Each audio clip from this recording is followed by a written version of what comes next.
Hey everyone, it's Pastor Brian Ross from Grace Life Bible Church in Grand Rapids, Michigan. I want to welcome you to our midweek video this week. We're certainly glad that you have joined us and tuned in.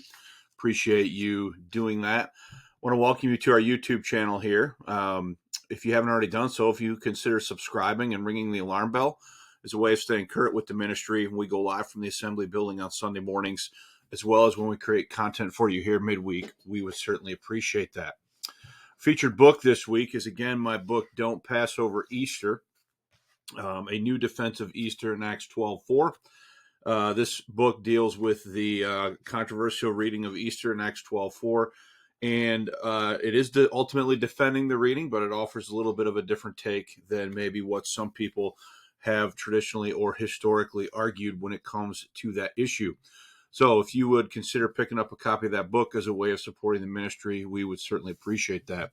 Also want to remind you about our Rumble channel here, Grace Life Bible Church on Rumble. We established this as an alt-tech site should something happen to our YouTube ministry. So if you're into alt-tech sites or would like an alternative to YouTube, please consider checking us out, subscribing here on Rumble as well. Those of you who have been following the channel, you know that midweek I've been giving my thoughts on the Textual Confidence Collective. And I am trying to figure out how to sort of wrap this up. Not sure how many more there's going to be in this particular series. This could be the last one. I just have to give that a little bit more thought. But there is kind of one more thing I wanted to say regarding to what we've been discussing of late, particularly in the last two episodes. And that is, is it true that textual variants don't impact doctrine? So in episode 15, which is currently covered here by my window, we looked at Mark 16, the last 12 verses in Mark, and investigated, is it true that excising those verses from the text doesn't impact any doctrine? And we focused particularly on the issue of the bodily ascension of the Lord Jesus Christ, which is found in those verses, which would be taken out of Mark's gospel if the last 12 verses of Mark were deemed to be inauthentic. And then the last video, we looked at 1 John 5:7, and we talked about, again, as another example of the statement, is it true that textual variants don't impact doctrine? And then we framed that conversation, the last one, by looking at Dr. Theodore Leedis's doctoral thesis, where he really investigates the history of all of that and gets to the bottom of where that mantra came from, that no text variants impact doctrine, and the historical context in which that developed. So I would strongly encourage you, if you haven't watched 15 and 16, which are the precursors to this one that I'm making right now, 17, please consider doing that, maybe even before you watch this one, if you're so inclined.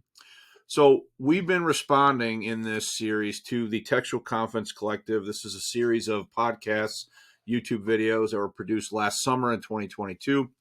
And it is now nearly the end of January 2023.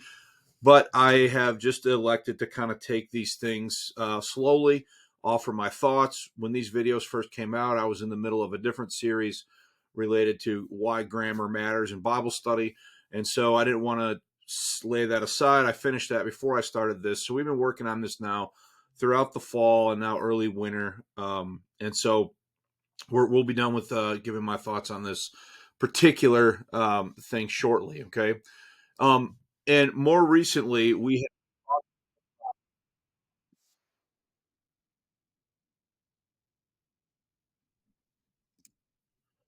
have been talking about some things that Brother Ward said. Brother Ward, I perceive him to be the leader of the Textual Confidence Collective, and he wrote some things in his book here, Authorized, the use and misuse of the King James Bible. And this is just giving me problems here, so I apologize for why that won't. Anyway, in use and misuse of the King James, is going to start playing again.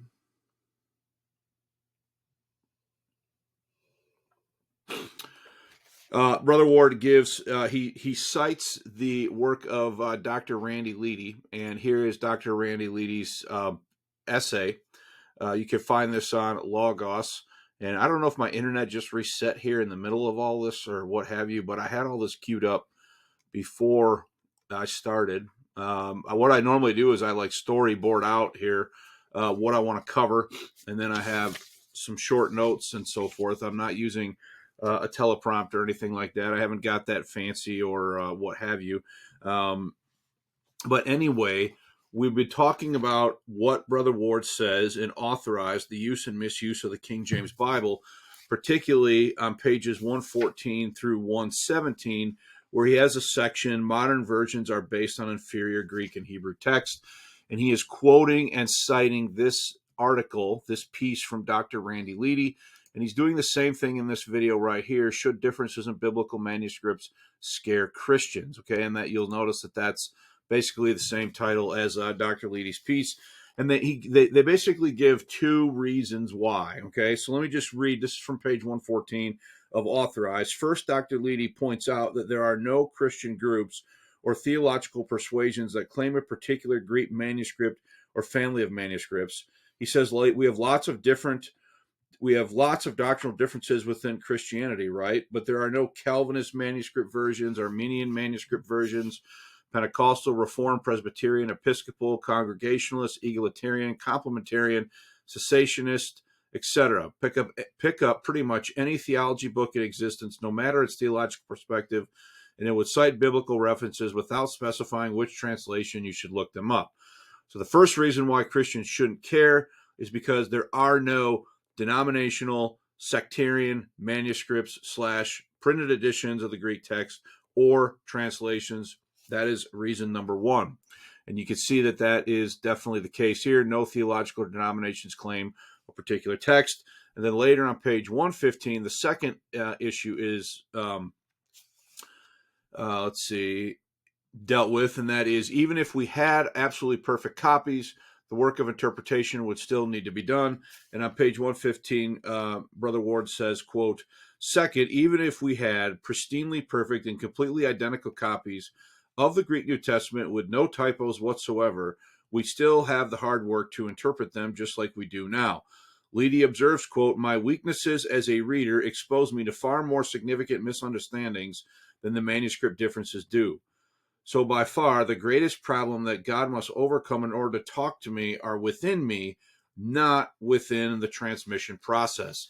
So Brother Ward covers this in about a 10-minute, 11-minute video here, where he's basically expanding on what Brother Leedy said in this article, as well as a few of the statements there that he made in Authorized. Okay, so the idea is that while there's two basic assumptions. Okay, number one, there are no sectarian denominational manuscripts / translations, and that even if there were perfect, pristine perfection in the transmission of the text, that does not do away with the interpretive problem that people are going to interpret the same text differently. Okay, so these are the reasons given for why Christians should not be scared by text variants, by the fact that, let's go back to the top of this, by the fact that, there are differences in biblical manuscripts. Okay. Now, so I have a couple, just thoughts on that. Number one, there are examples in history where specific translations have been made, particularly Unitarian ones. Now, Brother Ward would probably respond to that by saying, well, but those aren't accepted by the majority of the church, so to speak, which would not be wrong. But I do think that to the second point, how can you interpret? You don't even have a chance to interpret accurately if the text you're interpreting is in question. If the text you're interpreting, there is variation to the degree that people are concerned or not sure what the text even should be, how does anyone have a chance to accurately interpret a text that's in dispute? Okay, now we've seen this in the previous videos in this series, in the two examples, particularly in the one on number 16, where we talked about 1 John 5:7. We've seen a whole swath of history in the last episode 16, of people who literally began to question the Trinity, the deity of Christ, the virgin birth, as we follow that progression through Dr. Leedis' doctoral thesis, precisely because of text variants. So the only reason that these things don't scare Christians, if I could say it that way, is because the evangelical academia tells its listeners that they don't need to be afraid of them. But that has certainly not historically been the case, as we saw in the last video. There are many examples of Christians, of people within the realm of Protestantism, whose faith was was weakened, if not damaged, and in some cases maybe even overthrown, precisely because of the variants, as we saw in the last video. Okay, now there was one issue in the notes from lesson 80 that I went through in the last episode, episode 16, that we didn't get to, and I said I was specifically holding off on that till the next one, which would be this one I'm making right now, number 17, and that is to look at the reception that the Revised Version got in Great Britain in 1881 when it was published. And we want to look at this particularly through the lens of, did people at the time, in the late 19th century, when it came out and they read it, did they perceive that it doesn't matter, there's no doctrinal differences here, and this is just updated language, updated ways of saying things, and none of this impacts doctrine or how we should understand the text and what the text is saying? Was that the reaction of people? Now, certainly there were people maybe who had that reaction, but there are a lot of people who, when they read it for the first time, were extremely alarmed and were concerned that what they were reading was impacting doctrine. So we want to look at a sample. I'm only going to go through 4 examples. There are many more that we could go through, but I've picked 4 of varying lengths, and we're going to look at a few of these, okay? So again, remember, we're looking at this through the lens or through the prism of, was it understood that, according to modern evangelical thinking, that no text variant or no difference in translation impacts doctrine? Was that an idea that people had when the Revised Version first came out? And we're looking at this from a historical perspective, okay? So this statement right here, this quote from Leedys' doctoral thesis, is sort of, as we funneled everything down now through what we went through in episode 15, episode 16, this is what Leedys says. The net impact of these textual controversies within British academia from the 18th century on the popular biblical discourse was not seen until the 19th century with the publication of the Revised Version in 1881. Here's what Leedys says, quote, that the ecclesiastical world did in fact take note of the textual decisions made by the Unitarians and eventually took in hand to, quote, improve the established church's Bible in 1881 with a Unitarian sitting on the revision committee. See, nobody wants to talk about this. Nobody wants to talk about the fact that on the revision committee sat a Unitarian, George Vance Smith. George Vance Smith, as we'll see in a minute, wrote a book commenting on it, precisely how the choices of the revision committee impact the doctrine that was communicated by the Revised Version. So this Unitarian on the revision committee, Leedys is pointing out, is the net effect of a slow, creeping, changing situation and understanding of text variants affecting the text, affecting the way affecting the way Christ is viewed, etc. And now we end up with a Unitarian on the revision committee. This is a fact. This is a historical fact that I feel that modern version advocates they don't really address this. They don't want people to know about this. I don't say that in a conspiratorial way, but it is an inconvenient fact for the overall argumentation of what they're trying to get evangelical Christianity to buy into, okay? With a Unitarian sitting on the revision committee was surely the most significant indication possible that the anti-Trinitarians' long campaign had not been in vain. In the revised edition, both 1 Timothy 3:16 and the Comma Johannian were treated precisely as Erasmus had hinted they ought to be, was expunged from the text, and the comma was now removed without so much as a note to signal that it was ever there. Okay? So those are both true statements from Leedy as you look at the Revised New Testament of 1881. So, published in the spring of 1881, the Revised Version was quickly critiqued in the British press. It was praised by Unitarians and theological liberals, while it was mourned by the theologically conservative. Both parties could plainly see that the readings impacted, quote, the fundamental doctrines of the Christian faith. Okay, so let's look at a few things. This is May 26, 1881. Issue of the Free Religious Index ran a piece titled "The New Testament," which stated the following about the newly revised version. Okay, so that's this piece right here, the Free Religious Index. This is a weekly paper devoted to free religion, Volume 1, Series 2. You can see that this is published from this particular copy is from 1880 to 1881. So let's jump in here and go to page 103. If we go to page 103 of this document, you can see an issue published in May 26, 1881, and we can scroll down, I think, if my computer will cooperate. And I think I just went too far, maybe. We are looking at this paragraph, I believe, right in here when we look at this quote. Okay, yes, and we think, and you can see right here, and we think, all right, but I am going to read it off of my notes because it's easier to read. Quote, "And we think one of the certain effects of this acceptance of the Revised Version will be the increase of more rational views about the Bible. A book that can be amended cannot be infallible." So now you know the point of view of the Free Religious Index. They are skeptics. They are saying that they are embracing Enlightenment rationalism.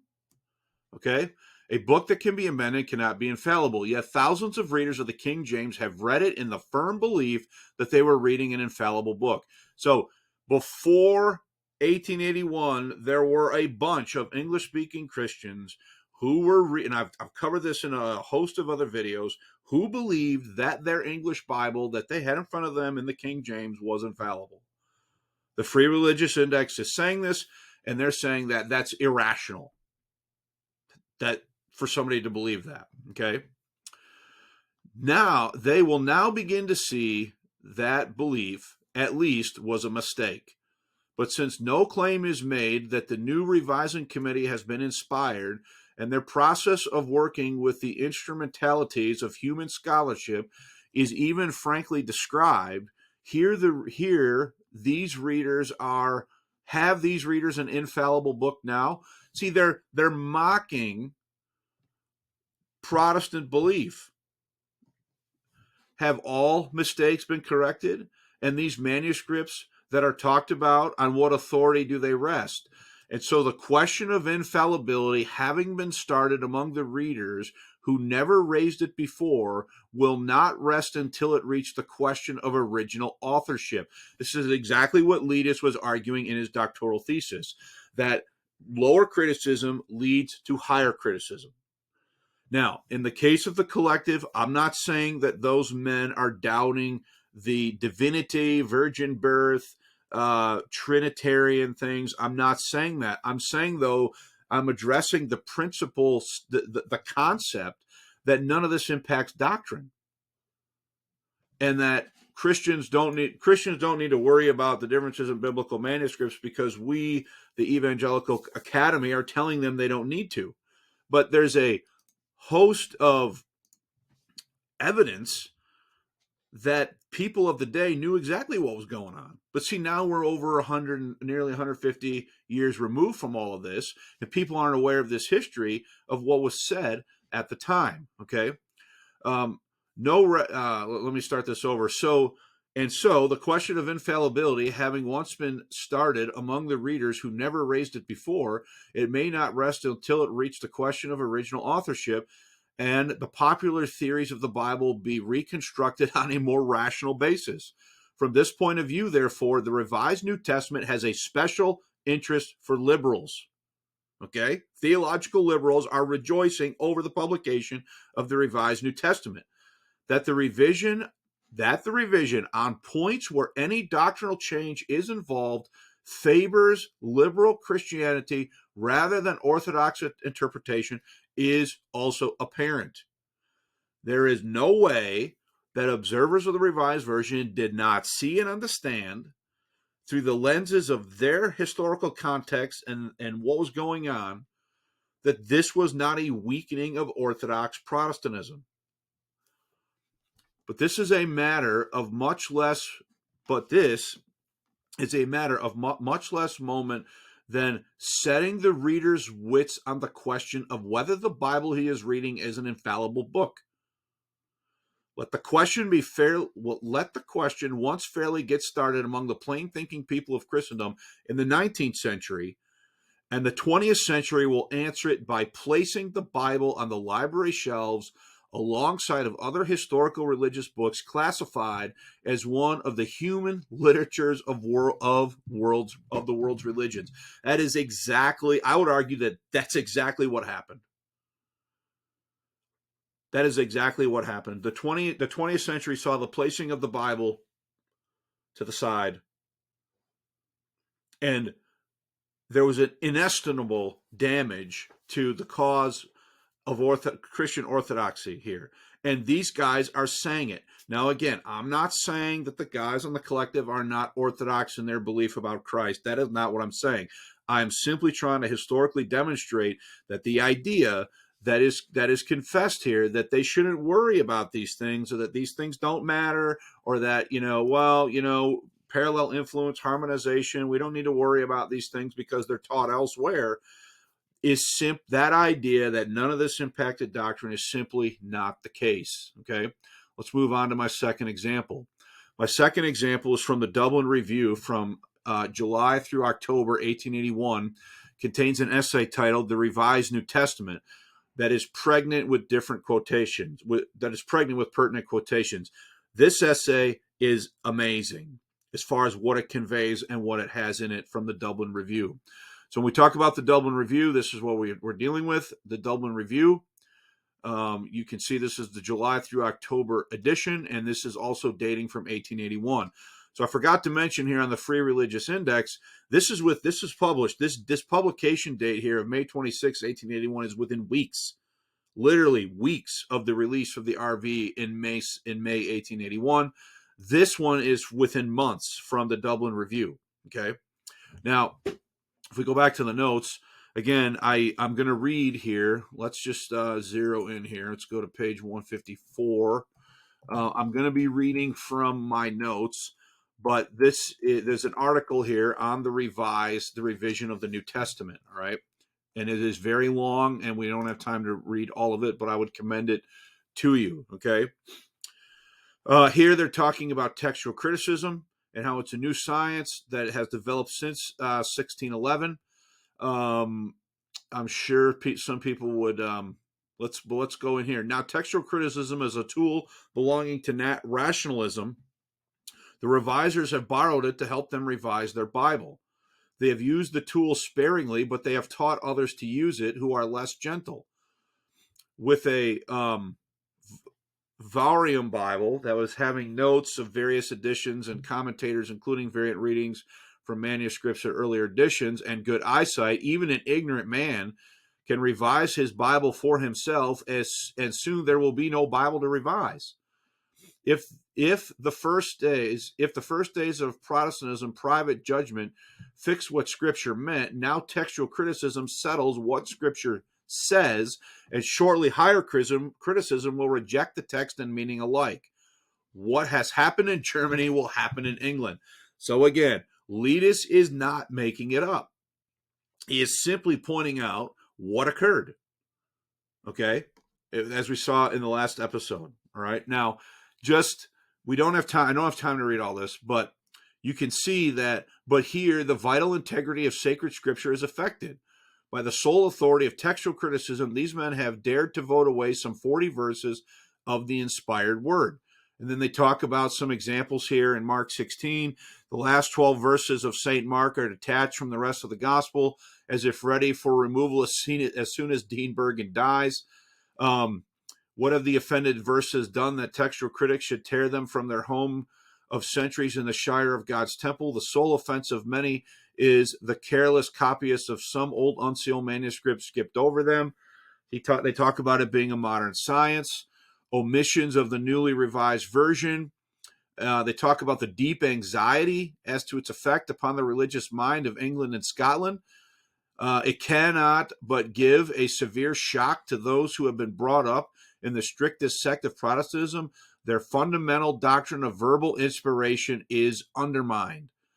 These guys clearly thought that what was going on here was a threat and an undermining of Orthodox Protestant doctrine. There is simply no way around it. Okay. Again, I will leave a link to the description in these notes where you can read all this. The Catholic Church will gain by the new revision, both directly and indirectly, because old errors are removed from the translation. Indirectly, because the Bible-only principle is proven false. That would be the main tenet of Protestantism, sola scriptura.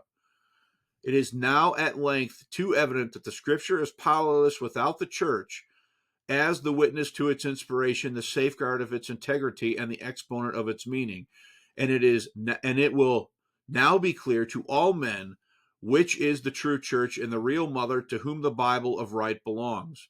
Nor will it need Solomon's wisdom to see that the so-called church, which heartlessly gives up the hapless child to be cut into pieces by textual criticism, cannot be the true mother. Whoa.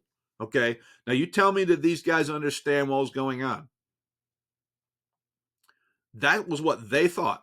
I'm not putting words in anybody's mouth.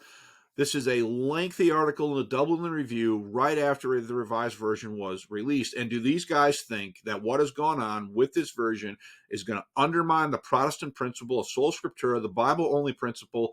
It is simply not the case that these things don't impact doctrine, and everybody in the late 19th century knew it.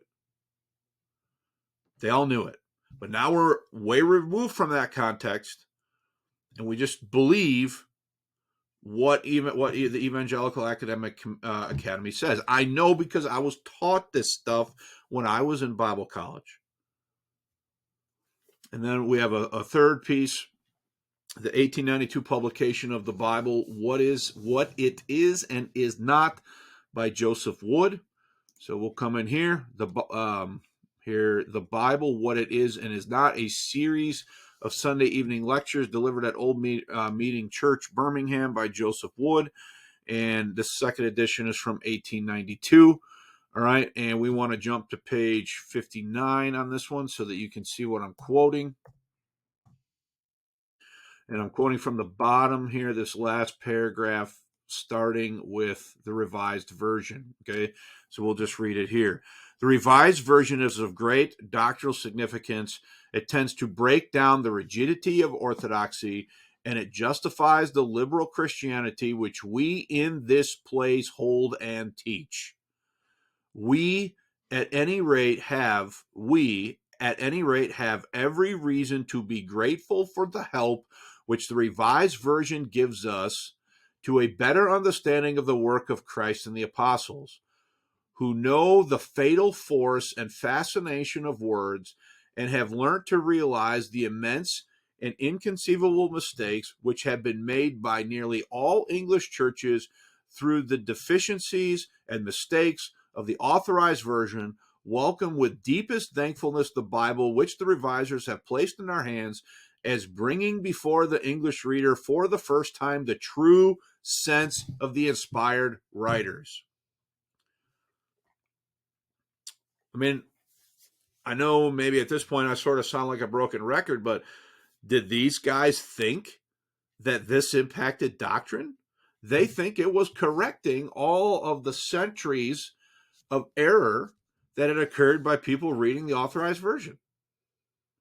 So again, the only reason why this should, and by the way, are these people sectarian? Do they view the Revised Version as helping their cause? So that, to me, that speaks to claim number one about how, none of this. So here you have a Protestant Bible revised by the Anglican Church that is being received by the theologically unorthodox Protestants as helping their cause doctrinally. So to me, I think both of the principles that are established are by Dr. Leedy and that are then used by Brother Ward, both in his book and in his video, are truly on some shaky ground, because historically they weren't true. But today everyone is just supposed to just sort of accept this mantra that no text variant impacts doctrine. Okay, so let me be clear. My position is I do not demand verbatim identicality of wording, but I do demand substantive doctrinal equivalence. There's a difference between a different way of saying the same thing and a substantive difference in meaning. What these pieces that I'm citing here demonstrate is that those folks at that time, they understood that there are substantive differences in meaning between what the AV, the Authorized Version, had to say and what it said and what the Revised Version said. And here are pieces like this where they are extolling the virtues of the Revised Version in undermining the mistakes of Protestant orthodoxy. But again, we're just supposed to buy the mantra that none of this, we shouldn't be worried about any of this. I think there are strong historical reasons to question that narrative. Okay, and then fourthly, we have the text and margins of the Revised New Testament affecting theological doctrine by George Vance Smith from 1881. George Vance Smith is the Unitarian that sat on the revision committee. Shortly after the release of the Revised Version, he writes this book talking about how the text and margins of the Revised New Testament affect theological doctrine. And again, this is a primary source to the release to the Revised Version. See, the Revised Version went way beyond what it was supposed to do. If the Revised Version, if all they had done is updated spelling and syntax, and they just had sort of done those kinds of things, the same sorts of things that had been done to the text between 1611 and 1769, we probably wouldn't be even having these types of conversations. But it was revised on the basis of a new Greek text that no one had ever seen before, eclectically put together by textual choices of text critics. And so that's what like the Dublin Review piece is talking about. Okay, so now Smith, he writes this book about how there are doctrinal issues in the text and margins of the AV. Okay, now this is from, what page is this? This is from page 6 of the introduction.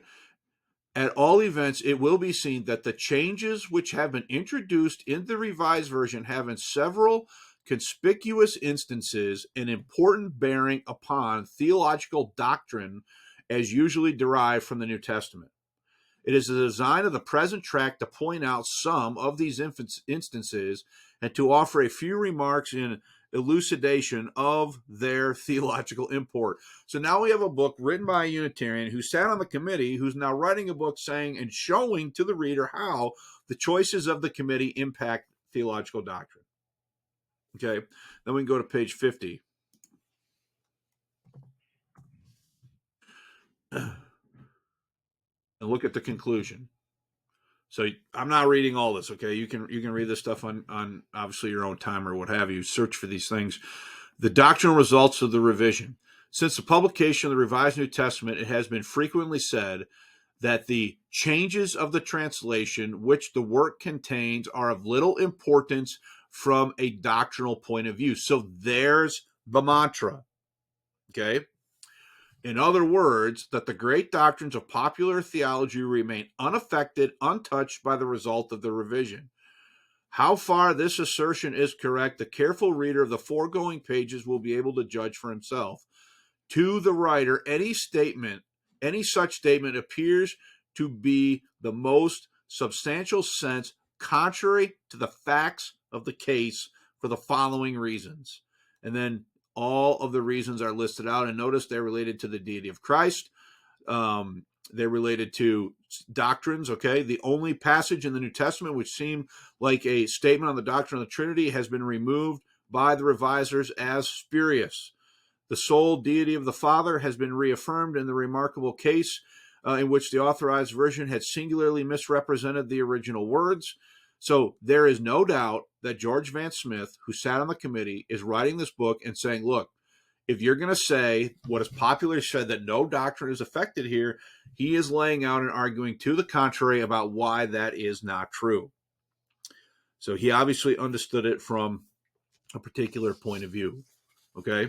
So let me be clear again. I am not saying that the men on the collective are non-orthodox. I'm not saying that they aren't orthodox on their view of Christ. That is not what I'm saying.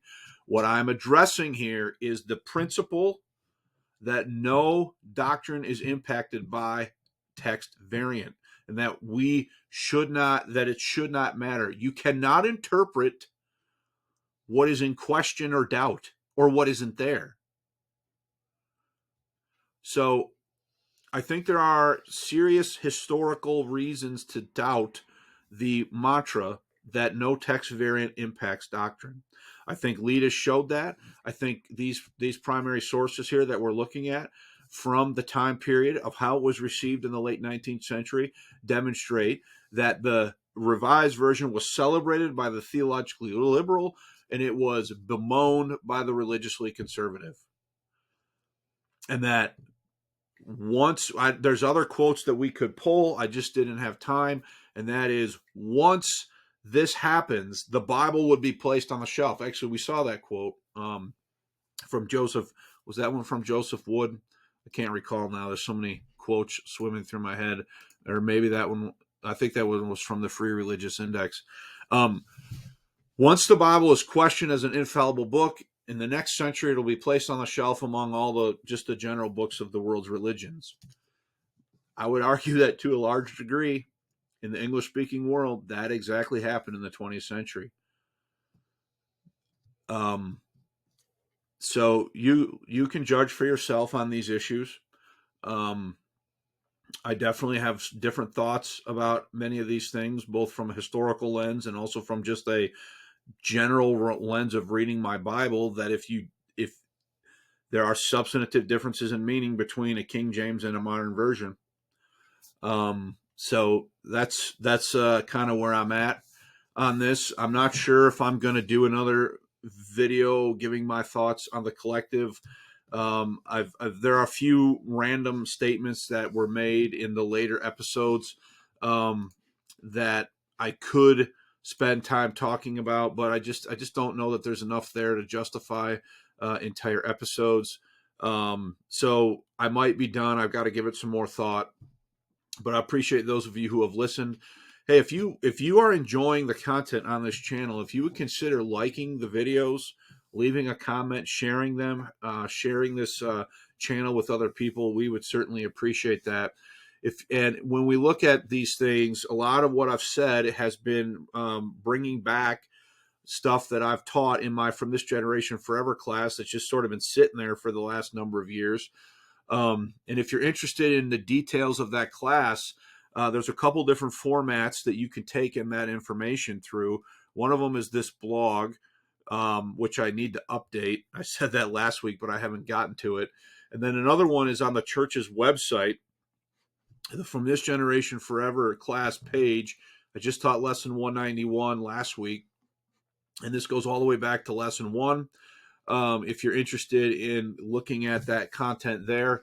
And then a third option that is sort of in process is I'm rebroadcasting the early episodes on our YouTube channel. And the reason I'm doing that is they used to be on the channel of one of the saints that attended our church and then has since moved away to a different state. And I'm trying to migrate that over. And as I'm doing that, I'm not only am I creating a master playlist, I'm creating some smaller topical playlists related to some of the subjects, but we're rebroadcasting these on this channel every Monday, Wednesday, Friday at 9 a.m. until we've exhausted that. And then I'm going to go back through and edit the rest and complete the playlist. So there's a lot of avenues, ways to get this information in more detail if you are interested in doing so. Please check that out. Appreciate you being a part of the audience. If you've never trusted Jesus Christ, if you've never relied exclusively on his shed blood for you on the cross, his death, his burial, his resurrection as the only total complete payment for your sin, the fact that you cannot save yourself, you cannot earn your own justification, but you need to rely and trust and place your faith into the faith of Jesus Christ, who died for your sin, he was delivered for your offenses, he was raised again for your justification. Trust the finished work of Jesus Christ today before it's everlasting too late. Thanks for your attention.